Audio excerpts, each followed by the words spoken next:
Hello. It's another fairly nippy day. And this morning, when I went to let the ducks out of their house, well, both houses were frozen shut. So their usual doorways were just not open at all. Well, hello you lot. Did you want to come out a bit more?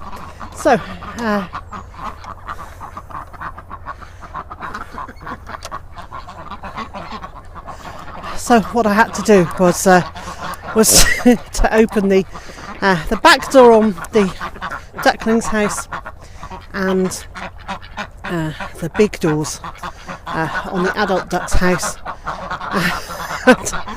Oh yeah, it was.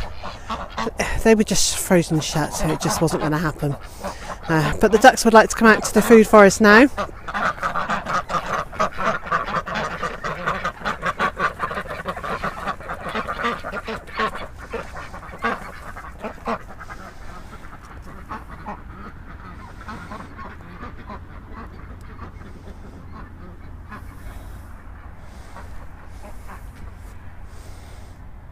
Well, I think that could be not unreasonably described as a duck rush.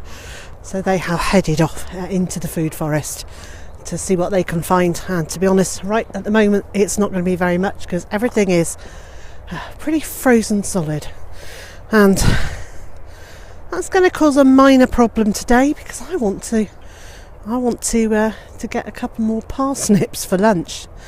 But the ground, I think, is going to be frozen solid, and if I dig the parsnips up right now, it's just going to damage the soil.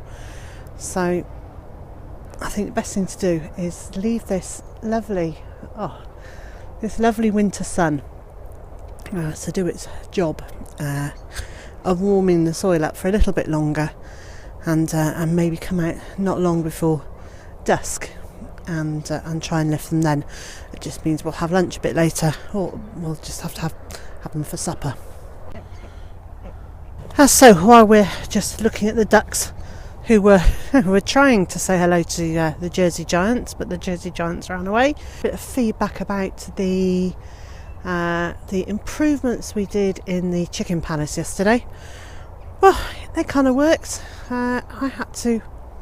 I did have to put some of the chickens tucked further around in the palace so they were out of the wind, which makes me think that we need to extend the wall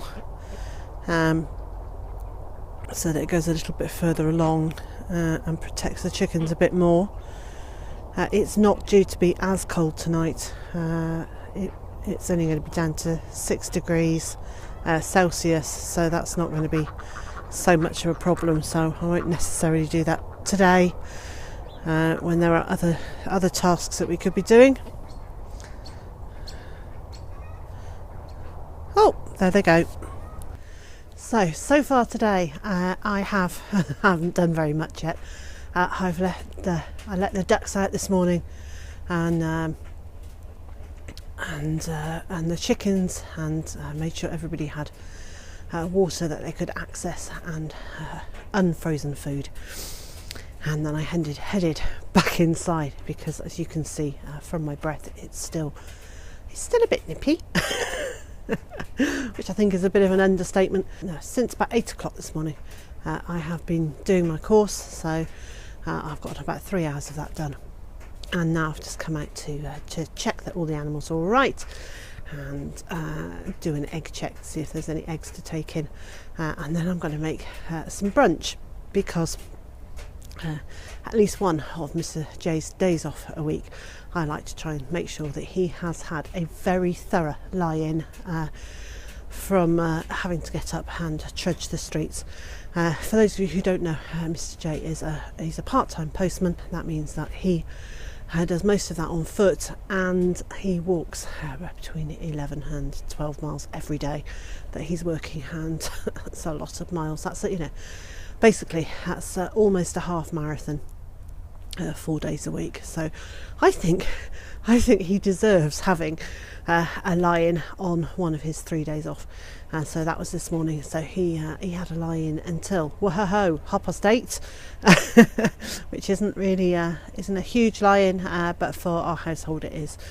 And so I think it's probably time to go and see if there's any eggs, and then go make some brunch.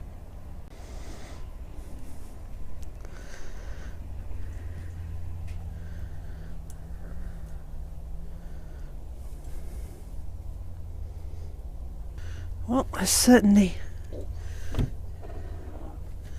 2 eggs in there, none in there, none in there.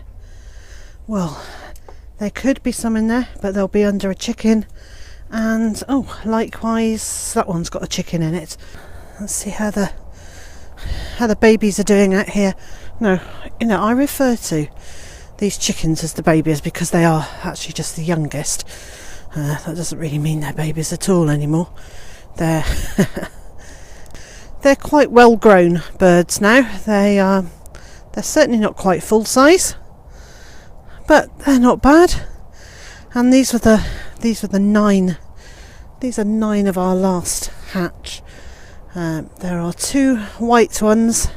Hello, sweetie, who comes for cuddles. This one does. You do, don't you? Yes.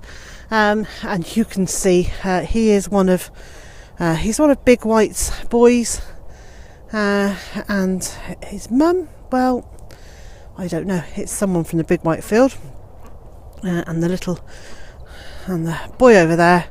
Now I know that he is a cross between Big White and a Brahma, which I can tell by his feet.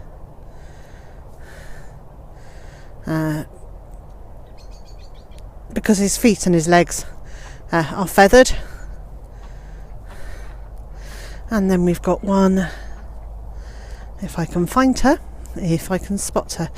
So there's one, that black one there.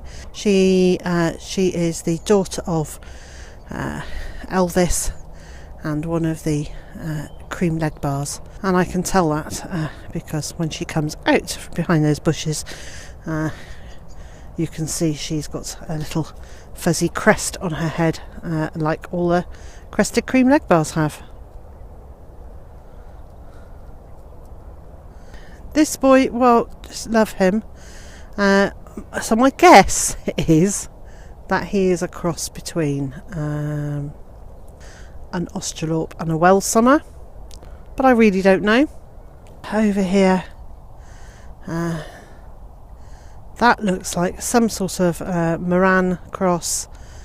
It's got slight feathering on its legs. It's got the colouring on its neck, like a Moran would have, and it's got Australorp colouring as well. So this one is Elvis cross with a Moran.